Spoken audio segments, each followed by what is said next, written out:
आरोपीला अटक झालीच पाहिजे. आरोपी अटक झालीच पाहिजे. होत कसे नाहीत झालीच पाहिजे. होत कसे नाहीत झालीच पाहिजे. आरोपी अटक झालीच पाहिजे. महादेव मुंडे कुटुंबाला न्याय मिळाला पाहिजे.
आरोपीला अटक झालीच पाहिजे. आरोपीला अटक झालीच पाहिजे.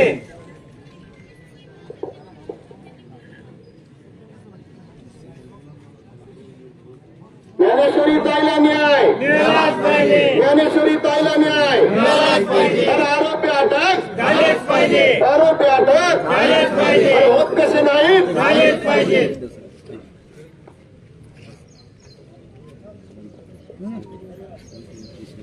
सकाळी 8 वाजल्यापासून कनेरवाडी भोकला ग्रामस्थ मंडळाची तयारीनं 11 वाजता सुरू झालेला हा रस्ता रोको न्याय मिळाल्याशिवाय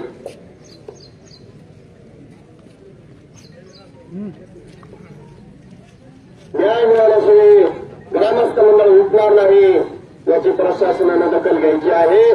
आम्हाला तत्काळ आरोपी अटक करावं या मागणीसाठी कनेरवाडी व भोपला ग्रामस्थ मंडळीच्या वतीनं हा रस्ता रोको पाऊस येऊ द्या काय येते येऊ द्या ग्रामस्थ मंडळीचं म्हणणं आहे रस्ता रोको थांबला जाणार नाही. आणि ज्ञानेश्वरी ताईला न्याय आरोपी अटक आरोपी अटक ज्ञानेश्वरी ताईला न्याय. आज न्याय मिळावा म्हणून सर्व ग्रामस्थ मंडळ कनेरवाडी भोपला गाव इथंच बसून जाणार आहे. पाऊस आला तरी चालेल आणि थांबला तरी चालेल पण आम्ही इथं आम्हाला पक्का ठोस लेखी दिल्याशिवाय ग्रामस्थ मंडळ उठणार नाही याची प्रशासनाने दखल घ्यायची आहे. आज आम्ही 20 महिने झाला येणार आहे. आमच्या ताई इथं तिथं फिरू येणार आहे. शेवटी आमच्या ताईला 30 पैसे पाड्यावर प्रशासनानं आणलेले आहे. म्हणून आज गावकऱ्यांनी भोपळा आणि कनेरवाडी गावकरी मंडळाने निर्णय घेतला आहे. तो आज आपण पक्कच इथं रस्ता रोको करून प्रशासनाकडून जबाब घ्यायचा आहे. आरोपी तुम्ही कधी अटक करणार.